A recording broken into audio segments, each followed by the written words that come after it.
அவரை போய் டைவர்ஸ் பண்றேன்னு அடம் பிடிக்கிறது பைத்தியக்காரத்தனமா தெரியல? இது வரைக்கும் பாவம் மனசால ரொம்ப காயப்பட்டிருக்கான்னு நான் நினைச்சிட்டு இருந்தேன். ஆனா இப்ப நீ பண்ணிட்டு இருக்கத பார்த்தா உனக்கு திமிரு அதிகமாயிடுச்சோன்னு தோணுது. இத பாருக்கா, யாரும் எனக்கு பாவமும் பட வேண்டாம், பரிதாபமும் பட வேண்டாம். ஆமா, எனக்கு திமிரு தான் பிடிச்சிருக்கு. தயவு செஞ்சு என்ன கொஞ்சம் தனியா விடுறீங்களா? இப்ப மட்டும் என்னடி நீ எல்லாரையும் சேர்ந்தா இருக்க? தனியா தானே உட்காந்துட்டு இருந்த. தனியா யோசிக்கிறேன்னு நீ யோசிச்ச வரைக்கும் போதும் சாமி. பேசாம வா வா. அக்கா ப்ளீஸ். ஏய் விடுறி. அவ தன் தலையில தானே மண்ணவாரி போட்டுக்கணும்னு முடிவு பண்ணிட்டா. இனிமே யாராலையும் ஒண்ணும் பண்ண முடியாது. வா போலாம். நீ வா.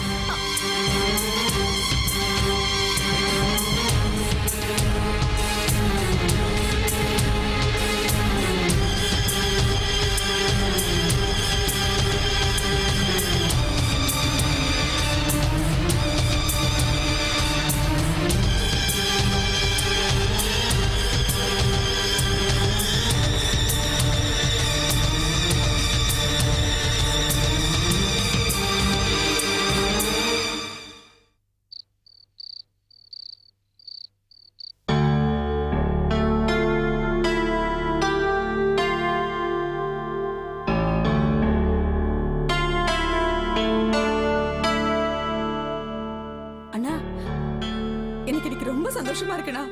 இத்தனை நாளைக்கு அப்புறம் நான் சொன்னதை இன்னைக்காவது உனக்கு செய்யணும்னு தோணி இருக்கு பாரு. அம்மா நீ பேசின எல்லா விஷயத்தையும் சொன்னாங்க. அந்த அகல்யா அவங்க இனிமே போடுற ஆட்டம் எல்லாம் அடங்கி போயிடும் பாரு. பொட்டி பம்பா அடங்கி நம்ம வீட்டுக்கு ஓடி வர போறாங்க. நான் ஏதோ ஒரு வேகத்துல அப்படி பேசிட்டேனே தவிர எனக்கு என்னமோ நான் பேசுனதெல்லாம் தப்புன்னு தோணுது. ஆரம்பிச்சிட்டியா? நீ ஏன்னா இப்படி இருக்க? இப்பதான் நீ பேசுனது ரைட்டுன்னு சொல்லிட்டு இருக்க, அதுக்குள்ள தப்பு பண்ணிட்ட அப்படி இப்படின்னு புலம்பி தள்ளுறியே. இங்க பாரு, நீ இப்படியே அளவுக்கு மீறி அவங்களுக்கு சுதந்திரம் கொடுத்துட்ட. அதான் உன்னையே தூக்கி எறிஞ்சு பேசுற அளவுக்கு அவங்க ஆளாயிட்டாங்க. இப்படி அவங்க பேச பேச நீ அடங்கி போனதுனாலதான் சரி நாம என்ன சொன்னாலும் இவன் கேட்டுப்பான்னு அவங்களாவே ஒரு முடிவுக்கு வந்துட்டாங்க. அளவுக்கு மீறி எல்லார்கிட்டயும் சண்டையும் போட ஆரம்பிச்சுட்டாங்க. இப்ப நீ பேசிட்டு வந்திருக்கல, இப்ப பாரு அவங்க அங்க ஆடி போயிருப்பாங்க. நாம போட்ட கணக்கு தப்பா போச்சுன்னு ஃபீல் பண்ணிட்டு இருப்பாங்க. எப்படியோண்ணா உனக்கு இந்த மட்டுமாவது இந்த கம்பீரம் வந்துச்சே, அது வரைக்கும் ரொம்ப சந்தோஷம்ண்ணா. அமுதா, நீ என்னதான் சொன்னாலும் நான் பண்ணது தப்புதான். ஐயோ அண்ணா, என்னண்ணா நீ மறுபடியும் அதையே தேஞ்சு போன ரெக்கார்ட் மாதிரி சொல்லிட்டு இருக்க. இங்க பாருண்ணா, குழந்தைய குடுன்னு கெஞ்சி பார்த்தோம், கொடுத்தாங்களா? கோர்ட்டுக்கு போனதுக்கு அப்புறம் இப்ப பேசாம இருக்காங்கல்ல. இந்த கெஞ்சினா மிஞ்சிருது, மிஞ்சினா கெஞ்சிருதுன்னு சொல்லுவாங்களே ஒரு பழமொழி, அதே மாதிரிதான் உன் பொண்டாட்டியும். கெஞ்ச மிஞ்சிட்டே இருப்பாங்க. கொஞ்சம் மிஞ்சி பாரு, கால்ல ஓடி வந்து விழுவாங்க. நீ பேசாம ஹைதராபாத்க்கு போயிட்டு வந்து நேரா அகல்யா வீட்டுக்கு போய் என் கூட வந்து வாழடின்னு சொல்லு. ஆட்டுக்குட்டி மாதிரி ஓடி வரலனா என்ன என்னன்னு கேளு. அமுதா போதும், ஏற்கனவே நான் குழம்பி போயிருக்கிறேன். மேல வந்து குழப்பிட்டு இருக்காத. என்ன கொஞ்சம் தனியா யோசிக்க விடு போ. நல்லது சொன்னா யாருக்கு தான் புரியுது? எப்படியோ கேட்டு ஒழிங்க.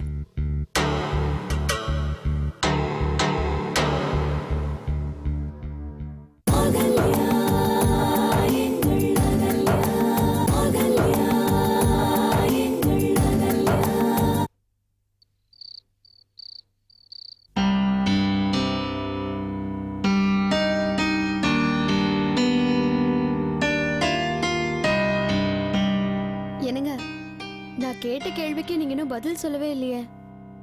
இதுல நான் பதில் சொல்றதுக்கு என்ன இருக்கு? என்ன கேட்டா நான் இந்த விஷயத்துல அமைதியா இருக்கிறது தான் நல்லதுன்னு சொல்லுவேன்.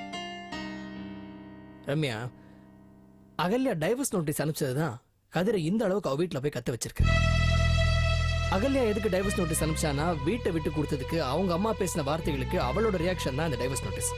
அவங்க அம்மா எதுக்கு அப்படி பேசினாங்கன்னா அதுக்கு ஒரு காரணம் இருக்கும். இது ஒரு மாதிரி செயின் ரியாக்ஷன் ப்ராசஸா போயிட்டே இருக்கும்.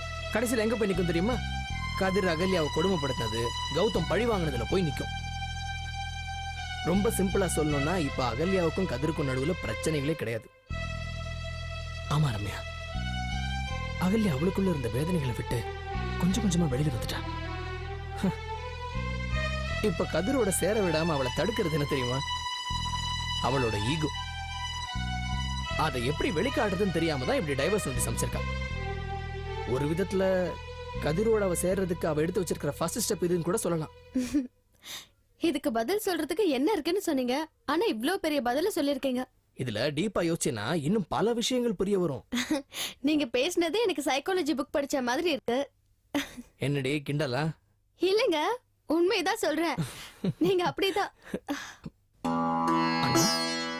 வா, நான் எதுக்கு அங்கே நிக்கிறேன்? சிவா உங்ககிட்ட நான் கொஞ்சம் தனியா பேசணும். நீங்க பேசிட்டு இருங்க. சரி உட்காருங்க. அண்ணா என்னண்ணா ஏதோ பேசணும்னு சொன்னா இப்படி தயங்கி நிக்கிற?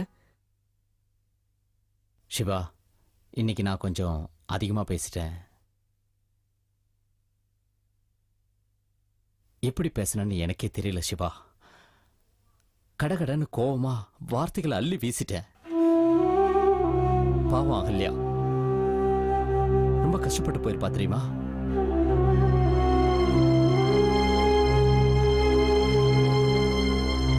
எனக்கு அவ மேல எந்த கோபமுமே இல்லை சிவா. அவளா மனசு மாறி எப்ப என்கிட்ட வரணும்னு நினைக்கிறாளோ அப்ப வந்தா போதும் தான் நான் காத்துட்டு இருந்தேன்.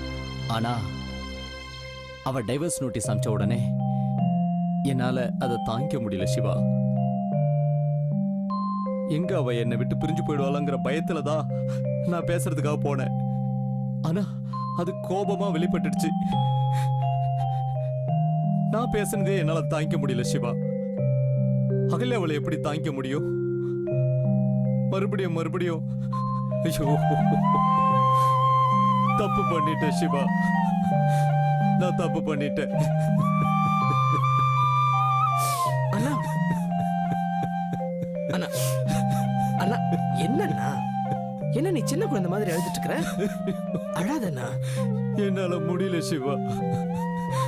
மறுபடியும் மறுபடியும் நான் அவளை காயப்படுத்திட்டே இருக்கிறேன். என் மேல அவளுக்கு இருந்த கொஞ்ச நெஞ்ச பாசமும் இல்லாம போயிருக்குல்ல சிவா. இனிமே அகல்யா எனக்கு கண்டிப்பா கிடைப்பா. அண்ணா நீங்க ரெண்டு பேரும் என்னதான் பிரிஞ்சிருந்தாலும் ஒருத்தர் ஒருத்தர் நல்லா காதலிச்சுட்டு தான் இருக்கீங்க. இல்லனா இன்னைக்கு அவ வீட்டுக்கு போய் அவ்வளவு கத்திட்டு வந்து நீ இப்ப இவ்வளவு ஃபீல் பண்ணிட்டு இருப்பியா? அவளுக்கும் உன் மேல ஒரு சாஃப்ட் கார்னர் இருக்க போய் தான் பாட்டி சொன்ன உடனே நம்ம வீட்டுல தங்குனா. கோர்ட் நீ குழந்தைய பார்க்கலான்னு ஆர்டர் போட்ட போது அவ அமைதியா தானே இருந்தா. அவன் நினைச்சிருந்தா மறுபடியும் கேஸ் ஃபைல் பண்ணிருக்கலாமே. அவன் செய்யலையே. அவ்வளவு ஏன் நீ குழந்தைய பார்க்கறது வீட்டுக்கு போகும்போது குழந்தைய காட்டாம கூட இருந்திருக்கலாம். நல்லா யோசிச்சு பார்த்தேன்னு வச்சுக்கேன், உனக்கே ஒரு விஷயம் நல்லா புரிய வரும். உன்னோட எல்லா ஃபீலிங்லயும் நீ எந்த அளவுக்கு எக்ஸ்ட்ரீமா ரியாக்ட் பண்றேங்கிறத செக் பண்ற. இப்ப அனுப்பியிருக்கிற டைவர்ஸ் நோட்டீஸ் கூட அப்படித்தானோன்னு எனக்கு தோணுது. நீ போய் அவனை திட்டிட்டு வந்திருக்கிறியே, அது உன்னோட எக்ஸ்ட்ரீம் ஃபீல். அது கண்டிப்பா அவனுக்கு புரிஞ்சிருக்கும். அண்ணா எனக்கு என்னவோ நீ சொல்லிட்டு வந்த மாதிரி கூடிய சீக்கிரமே அகல்யா உன்னோட சேர்ந்து வாழ்வான்னு தோணுது. சிவா உண்மையா சொல்ற? ஆமா அண்ணா. இவ்வளவு பண்ணியும் கதிர் நம்ம மேல அன்பா இருக்கானேன்னு அவ புரிஞ்சுக்க மாட்டாளா? கவலைப்படாதண்ணா, கண்டிப்பா அவ யோசிப்பா. நீ திட்டினதை விட அதுல இருக்கிற உன்னுடைய ஃபீல் இருக்கு பாத்தியா, அத அவ நோட் பண்ணுவா.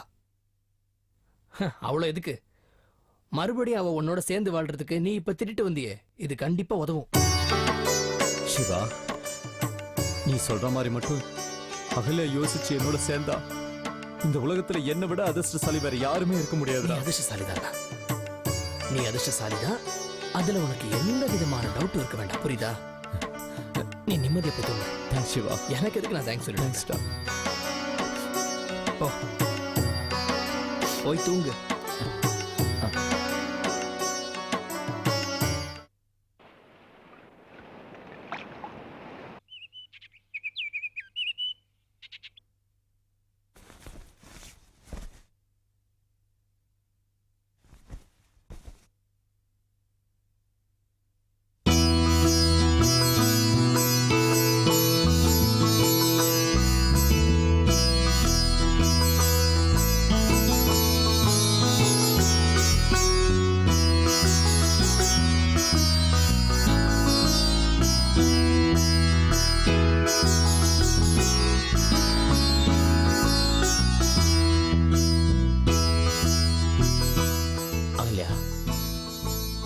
ஹைதராபாத் வரையா?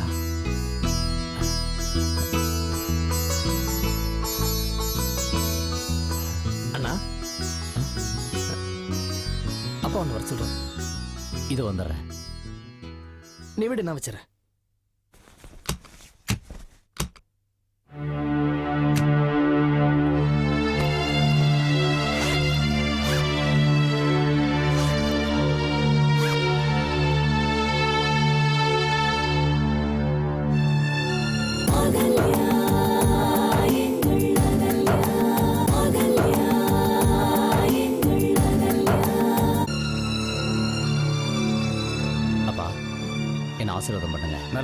நல்லா இருப்பா.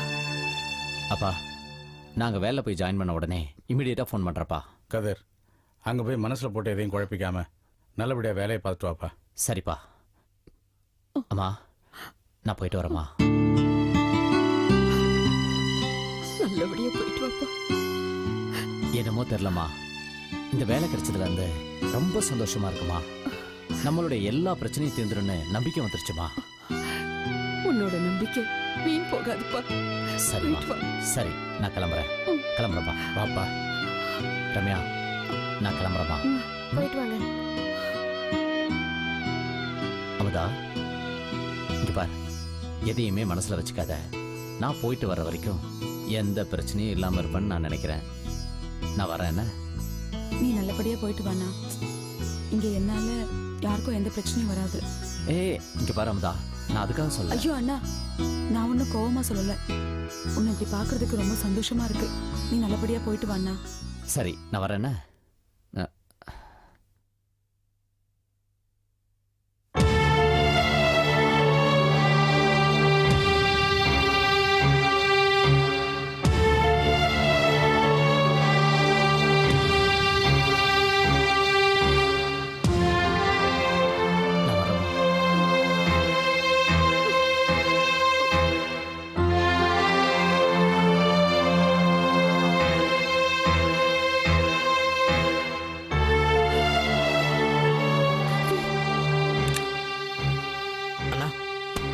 நானும் ஸ்டேஷனுக்கு வரேன்.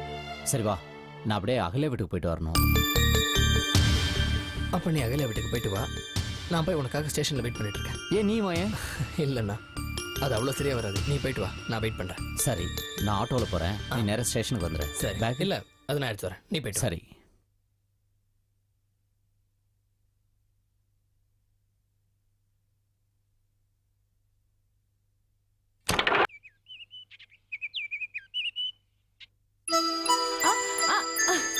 அம்மா அம்மா இங்க சீக்கிரம் வா, மானசா வந்து பாரு. அச்சச்சோ, கவுந்தாச்சா? அச்சச்சோ, உன் பொண்ணு விட்டாக்க இன்னைக்கே அப்பா தேடி நடந்து போயிடுவா போல இருக்கு. அத்த வாங்க என் மாப்பிள. பொண்ணு என்ன தேடி வராளோ இல்லையோ, நான் அவளை பார்க்கறதுக்கு வந்துட்டே இருப்பேன். நீங்க பாக்க வந்தா என்ன, அவ உங்களை தேடி வந்தா என்ன, எல்லாம் ஒண்ணுதானே மாப்பிள. மானசா குட்டி, என்னடா சொல்லோ, நீ வரும்போது நீ மட்டும் வராதடா. அம்மாவுடைய முந்தனை பிடிச்சிட்டு வந்து அப்பா கிட்ட அம்மாவை கொடுத்துட்றா. அகலே ஒரு நிமிஷம், நான் இன்னைக்கு வேலை விஷயமா ஹைதராபாத் போறேன். இன்னைக்கே புறப்படுறீங்களா? ஆமாத்த, ஹைதராபாத் போய் ஒர்க் பத்தின டீட்டெயில்ஸ் தெரிஞ்சுட்டு வரணும். அங்க இருக்கிற ப்ராடக்ட்ஸை தமிழ்நாட்டில் மார்க்கெட்டிங் பண்ணணும். அந்த விஷயமா தான் போறேன். அகல்யா, நான் வேலைக்கு போறதுல உனக்கு சந்தோஷம் இல்லையா? நீங்க வேலைக்கு போங்க, போகாம இருங்க, அது உங்க இஷ்டம். இதுல நான் சந்தோஷப்படுறதுக்கோ வருத்தப்படுறதுக்கோ ஒண்ணும் இல்ல. எதுவும் இல்லைன்னா உண்மையிலே எதுவும் இல்லைன்னு அர்த்தம். இவ்வளோ அழுத்தி நீ எதுவும் இல்லைன்னு சொல்றனா, ஏதோ இருக்குன்னு தானே அர்த்தம். எனிவே இதை பிரிச்சு பாரு. அகல்யா, உங்களுக்கு என்ன பிரச்சனை? ஏன் இப்படி வந்து கத்தி கலாட்டா பண்ணிட்டு இருக்கீங்க? நான் தான் உங்ககிட்ட பேச விருப்பம் இல்லைன்னு சொல்லிட்டேன்ல. நான் உன்னை பேச சொல்லல, முதல்ல இதை பிரிச்சு பாரு. ஏண்டி, இத வாங்கிதான் பாருண்டி. நீ உன் வேலையை பாக்குறியா? குழந்தை அழுதுட்டு இருக்கல, தூக்கு. அத்த, குழந்தைய எடுத்துட்டு போங்க, நான் அகல்யா கிட்ட தனியா பேசணும். இதப்படி அது என்னன்னு பிரிச்சு பாரு. இது பாரு, உன் அனுமதி இல்லாம உன் கையை பிடிச்சது தப்புதான். முதல்ல அது என்னன்னு பிரிச்சு பாருன்னு சொல்றல. ஏய், ஏன் உன்னையே நீ இப்படி ஏமாத்திக்கிற? பார்சல பிரிச்சு பக்கத்துல அப்படி என்ன உனக்குள்ள ஒரு ஈகோ? இப்ப நான் அதை பார்க்கணும், அவ்வளவுதானே? எஸ்.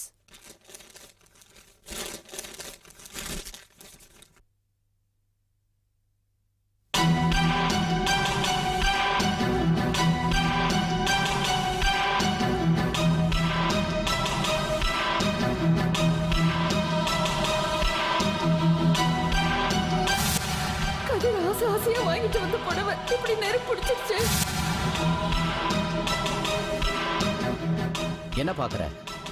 நீ என் பேக்ல திரும்ப கொண்டு வந்து வச்ச அதே புடவை, என் மனசு மாதிரி கருகி போன புடவை.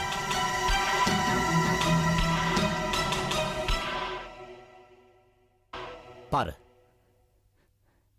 நல்லா பாரு. நல்லா பாரு.